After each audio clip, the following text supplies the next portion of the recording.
હું જે ઘરમાં નોકર તરીકે કામ કરતો હતો તે ઘરની માલકીન તીર્થયાત્રા પર ગઈ હતી અને તેની 17 વર્ષની પુત્રીને મારી પાસે મૂકીને ગઈ હતી. હું પણ દોડી દોડીને તેનું બધું કામ કરતો હતો અને જ્યારે રાત થઈ ત્યારે હું તેને મારી પાસે સુવાડતો હતો. માલકીને પણ મને તેની પરવાનગી આપી હતી અને તે રાત્રે મને પકડીને વસ્તુ અનુભવી થયો હતો અને હું જાગી ગયો હતો. પણ મને રાત્રે માલકીનની પુત્રીએ મારી સાથે જે કર્યું તે માલકીન તીર્થયાત્રા પર હતી અને ત્યાંથી જ સવારથી મારું જીવન મુશ્કેલીમાં હતું. મને વારંવાર કહેતી હતી કે રોહિત, મારું આખું ઘર તારા હાથમાં છે. હું જેટલું તારા પર વિશ્વાસ કરું છું એટલું બીજા કોઈ નોકર ઉપર કરી શકતી નથી. મારું નામ રોહિત છે. હું 21 વર્ષનો હતો, પરંતુ હું 12 વર્ષની ઉંમરથી જ માલકીનના ઘરમાં કામ કરતો હતો. ત્યાંથી તે મારા પર એટલો વિશ્વાસ કરતી હતી કે જેટલો તે બીજા કોઈ પર ના કરતી હતી. ત્યાંથી તે મને બધી જ વાત કહી રહી હતી અને તેને કહ્યું કે રોહિત, હું મારી દીકરી અંજલિને ઘરે મૂકીને જાઉં છું. ત્યાંથી તું તેનું ધ્યાન રાખજે. તને ખબર છે કે તેની ઊંઘમાં ચાલવાની આદત છે. મેં કહ્યું, હા માલકીન, મને ખબર છે કે તે 15 વર્ષની હતી, પરંતુ તે થોડી સાગલી અને લાડકી હતી. તે માલકીનની એકમાત્ર પુત્રી હોવાથી તેને બહુ પ્રેમ રાખવામાં આવી હતી. હજી સુધી તે ઢીંગલીઓ સાથે રમતી હતી અને મેં કહ્યું, માલકીન, હું તેની સંભાળ લઈ શકીશ. તમે ચિંતા ના કરો. પણ માલકીને આગળ જે કહ્યું તે સાંભળી અને મારા પગ નીચેથી જમીન સરકી ગઈ.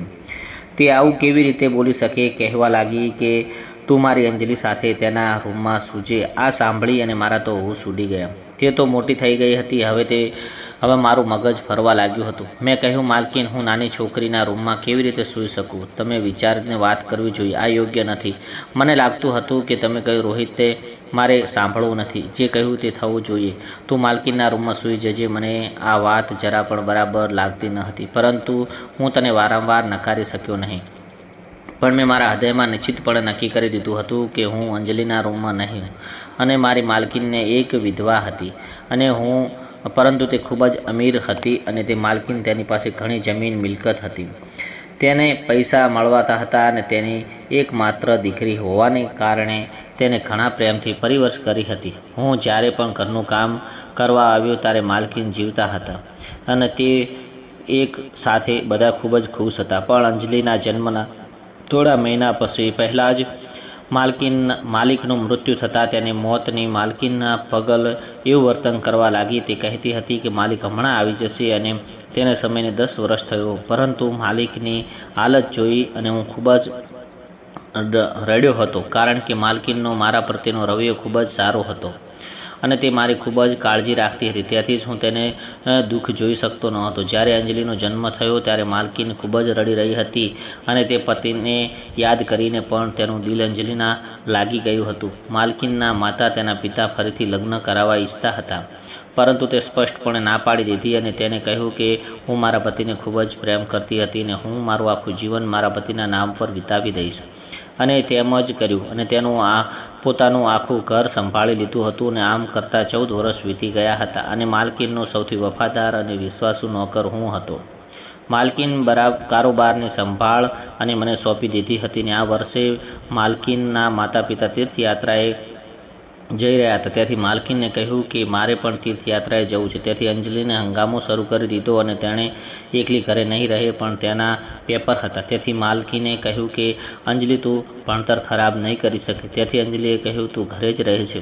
પણ માલકીન મને જે કંઈ કહેતી હતી તે મને ખૂબ જ અજીબ લાગતું હતું. મને પછી થયું કે સમજવાની તીર્થયાત્રા પર ચાલી ગઈ છે અને જતાની સાથે જ હું બેસી ગયો અને શાંતિનો શ્વાસ લીધો. મેં રસોઈ બનાવવાવાળાને બોલાવ્યો અને મારા માટે સરસ ચા બનાવી. પરંતુ જ્યારે પણ માલકીન ઘરે નહોતી ત્યારે હું તેના સોફા પર ક્યારેય બેસતો ન હતો.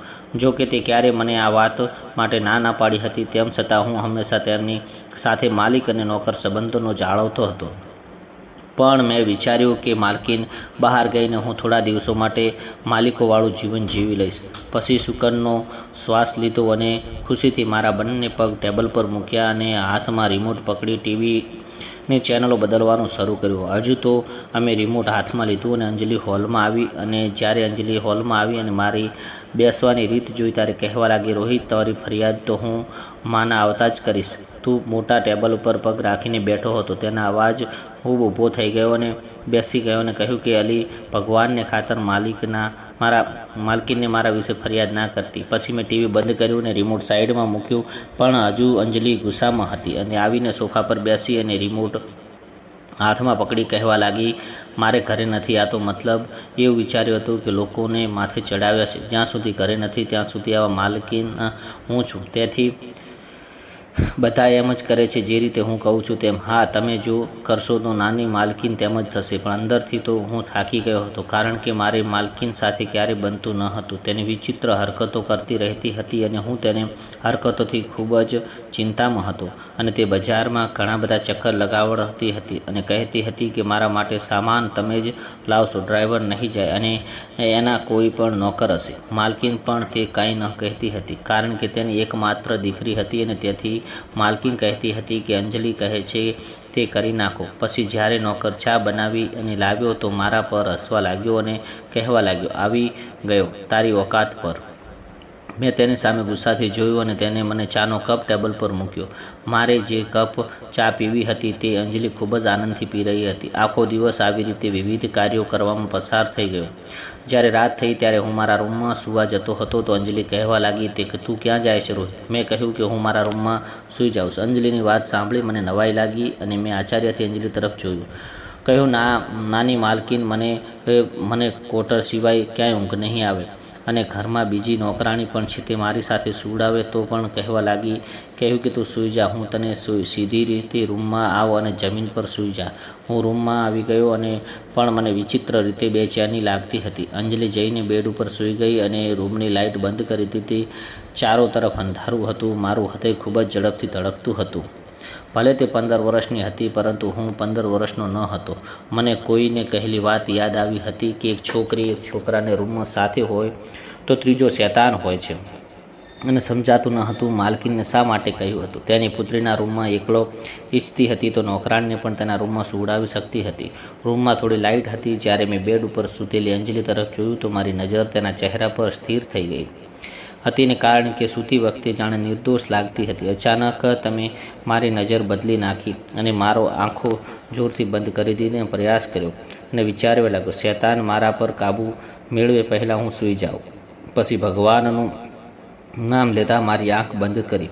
જ્યારે અલાર્મ વાગ્યો ત્યારે મારી આંખ ખુલી અને ઘડિયાળમાં જોયું તો 7 વાગ્યા હતા. તેથી હું ઝડપથી ઊભો થઈ ગયો અને મારા રૂમની બહાર નીકળી ગયો. અંજલિએ શાળાએ જવાનું હતું અને તેનું પેપર પણ હતું. અંજલિએ કહ્યું હતું કે અંજલિને ડ્રાઈવર સાથે એકલી ન મોકલો. જેથી જ્યારે તે અંજલિ તૈયાર થઈ અને રૂમમાંથી બહાર આવી તો મેં જોયું તો શાળાએ મૂકી દીધી. અને પછી હું જમીનનો હિસાબ લેવા લાગ્યો, કારણ કે હિસાબ કરવાની મારી જવાબદારી હતી. એ કામ હું એવો લાગી ગયો અને પછી અંજલિ પણ યાદ ના રહી. મેં મારે તે પાછી લેવા જવાની. હું મારા કામમાં એટલો બધો ડૂબી ગયો હતો કે આ વિચાર મારા મનમાંથી નીકળી જ ગયો. અંજલિને 12 વાગે રજા પડી અને જવાની હતી ત્યારે 2 વાગી ગયા હતા. જ્યારે મારો ફોન વાગવા લાગ્યો, મેં નંબર જોયો ત્યારે મારી માલકીનનો નંબર હતો. મેં ફોન ઉપાડ્યો ત્યારે માલકીન મારા પર વરસી પડી. મને અંજલિને ફોન આવ્યો હતો કે તું હજુ શાળાએ તેને લેવા માટે નથી ગયો. આ સાંભળી મારા મગજ હલી ગયો. હું તો સાવ ભૂલી ગયો હતો. મેં કહ્યું, બજારમાંનું કામ અને હિસાબ હતો, હું ભૂલી ગયો હતો, મને માફ કરી દો. માલકીન મને કહેવા લાગી, જા તું એને લઈ આવ.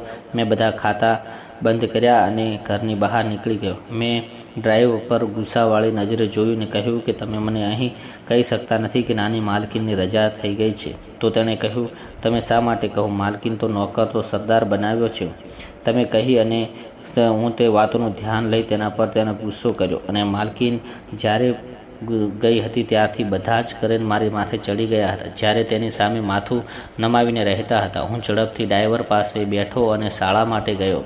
આખી શાળા ખાલી હતી. એક અંજલિ જ શાળામાં હતી. પછી મને જોઈ અને ચોકીદારે કહ્યું કે આટલું મોડું કેમ થયું? અંજલિ ગુસ્સામાં લાલ પીળી થઈ અને કારમાં બેસી ગઈ. જ્યાં સુધી હું ઘરે ન પહોંચ્યો ત્યાં સુધી તે મને વાતો સંભળાવતી રહી હતી. મને કહેવા લાગી કે તું આવવા દે, હું તારી ફરિયાદ ના કરું અને મારું નામ અંજલિ નહીં. મારી ભૂલ હતી તેથી હું ચૂપચાપ તેની વાત સાંભળતો રહ્યો. જ્યારે મને ઘરે પહોંચ્યા ત્યારે નોકરે ભોજન પણ તૈયાર કર્યું ન હતું અને નોકરાણી પણ ઘર સાફ કરવાને બદલે વાતોમાં વ્યસ્ત હતી. આ જોઈ મને ચક્કર આવવા લાગ્યા હતા અને માલકીન વિના આખું ઘર અસ્તવ્યસ્ત બની ગયું હતું. હું કોઈને પણ કાંઈ કહી શકતો ન હતો. બધા મને કહેવા લાગ્યા કે તું પણ અમારી જેમ જ નોકર છે, અમારા માથા ઉપર ચડવાની તારી કોઈ જરૂર નથી. હું માલકીનને વિના બહુ હેરાન થઈ ગયો હતો. નોકરાણીને બરાબર સાફ કરવાનું કહ્યું અને મારી દીકરી હેઠળ આખું ઘર સાફ કરાવ્યું. રાત્રે હું થાકી ગયો હતો અને જ્યારે હું અંજલિના રૂમમાં ગયો ત્યારે તે મોટેથી તેના શાળાના પ્રશ્ન યાદ કરી રહી હતી. હું મારી જગ્યા પર ગયો અને સૂઈ ગયો, કારણ કે હું ઘણો થાકી ગયો હતો. પણ રાત્રે મને લાગ્યું કે હોલમાં બીજું પણ છે. કોઈના પગલાંનો અવાજ સાંભળી જ્યારે મેં આંખ ખોલી તો મને લાગ્યું કે અંજલિના રૂમની બહાર માણસ ઊભો હતો. રૂમની બારીની અંદર જોવાનો પ્રયાસ કર્યો તો મોટા અવાજે કહ્યું કે કોણ છે. મને લાગ્યું કે કોઈ રસોડા તરફ જતું હતું ને હું તરત જ ઊભો થયો અને રસોડા તરફ જવા લાગ્યો. પણ રસોડું સાવ ખાલી હતું. મેં લાઇટ ચાલુ કરી, ત્યાં કોઈ ન હતું. રસોડું એકદમ દરવાજો બહારની પણ ખુલ્લો હતો. મેં ત્યાં જઈને જોયું તો દરવાજો થોડો ખુલ્લો હતો. તેથી મેં બહાર જઈ અને જોયું, પણ બહાર મૌન હતું. મેં દરવાજાની અંદર બંધ કરી દીધો અને પાછો આવીને સૂઈ ગયો. વિચારવા લાગ્યું કે રાતના આ સમયે અંદર જે વ્યક્તિ આવી હતી તે કોણ હતી. રાત્રે જ્યારે કૂતરા ભસવાનો અવાજ આવી રહ્યો હતો ત્યારે અંજલિ ડરી રહી હતી અને કહેવા લાગી, મને ડર લાગે છે, આ કૂતરા મને ખાઈ જશે. મેં મારો હાથ પકડ્યો અને તેને બેડ ઉપર પોતાના હાથ મારતી હતી. તે કદાચ તેની ઊંઘમાં તેની સાથે શોધી રહી હતી. હું સમજી શકતો ન હતો કે આવા સમયે મારે શું કરવું જોઈએ. પછી હું મારી જગ્યા ઉપર બેસીને અંજલિના હાથ મારા હાથમાં મૂક્યો અને પછી મારો હાથ પકડીને ગાઢ ઊંઘમાં સૂઈ ગઈ. પછી જ્યારે તેની ઊંઘમાં સૂઈ ગઈ ત્યારે મેં હળવેથી મારો હાથ લઈ અને અલગ કરી નાખ્યો અને ફરીથી મારી જગ્યા ઉપર સૂઈ ગયો. પછી હું અંજલિના રૂમમાં સૂવા લાગ્યો અને એક દિવસ નોકર દૂધની ખીર તૈયાર કરી અને તેને ખાવાનું કરી રહ્યો હતો. આ જોઈને મને શાંતિથી ઊંઘ આવી અને મેં પણ ખીર ખાધી અને રાત્રે અંજલિના રૂમમાં ગયો. રાત્રે મને ખરેખર ખૂબ જ સારી ઊંઘ આવી હતી. મારી આંખ જ્યારે ખુલી ત્યારે સવાર પડી ગઈ હતી અને મારી આંખો ખુલી મને જોયું તો બેડ ખાલી હતો. ત્યારે 6 વાગ્યા હતા અને અંજલિ આટલી જલ્દી ક્યારે પણ જાગતી ન હતી અને તે પણ આજે રવિવાર હતો. જ્યારે હું રૂમમાંથી બહાર આવ્યો ત્યારે અંજલિ પણ ન હતી. મેં આખા ઘરમાં જોયું પણ ત્યારે ન હતી, દેખાતી ન હતી અને હું ડરતો હતો. અવાજ કરી બધા લોકોને જગાડ્યા અને પછી તેને શોધવાનું શરૂ કર્યું, પરંતુ તે આખા ઘરમાં ક્યાંય ન હતી. મારા ચહેરાનો રંગ જ આખો બદલાઈ ગયો હતો, કારણ કે માલકીન તેની છોકરીને મારા પર ભરોસો મૂકી ગઈ હતી. હું રાત્રે કેવી રીતે સૂઈ ગયો પછી મને પણ ખબર પડી નહીં. રસોઈ બનાવવાવાળો નોકર પણ ગાયબ હતો. મારા મનમાં વિચાર આવવા લાગ્યા કે થોડા દિવસ પહેલાં મેં એક માણસને અંજલિના રૂમમાંથી રસોડામાં જતા જોયો હતો. ત્યાં નોકર જ હશે. મેં તરત જ માલકીનને ફોન કર્યો અને આખી વાત કહી દીધી અને તેનું સરનામું પણ ખબર હતી. માલકીને કહ્યું કે તમે તે નોકરને ઘરે પહોંચો અને તેની પાછળ જાઓ. હું પોલીસને ફોન કરું છું. પણ જ્યારે હું તેના ઘરે પહોંચ્યો તો તેની પત્નીએ કહ્યું કે તે ઘરે આવ્યા જ નથી.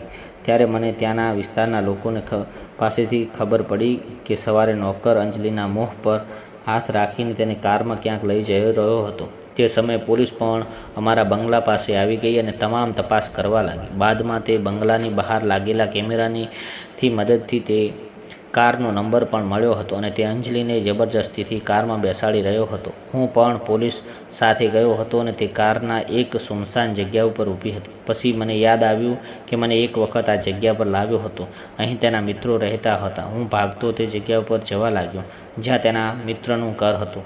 પોલીસ પાછળથી આવી, પરંતુ તે ઘરમાં પહેલાં જ તે પહોંચી ગઈ હતી અને મને દરવાજો જોરથી માર્યો અને તે ખુલી ગયો. સામે નોકર અને 2 માણસો હાજર હતા અને તેઓ અંજલિને દોરડા વડે બાંધીને ખુરશી પર બેસાડી દીધી હતી. હું ખૂબ જ રડતી હતી અને જોઈને ગુસ્સો આવ્યો. મેં તેને બધાને ખૂબ માર્યા અને થોડી જ વારમાં પોલીસ ત્યાં પહોંચી અને પછી તેઓએ પકડી અને જેલમાં ધકેલી દીધી. જ્યાં સુધી હું જીવતો છું ત્યાં સુધી તને કોઈ નુકસાન નહીં પહોંચી શકે. અને મને કહેવા લાગી કે મને તારા પર પૂરો ભરોસો હતો. તું મારી દીકરી અને સુરક્ષિત રાખીશ. મેં કહ્યું કે હું એ મારી નાની બહેનની જેમ જ માનું છું.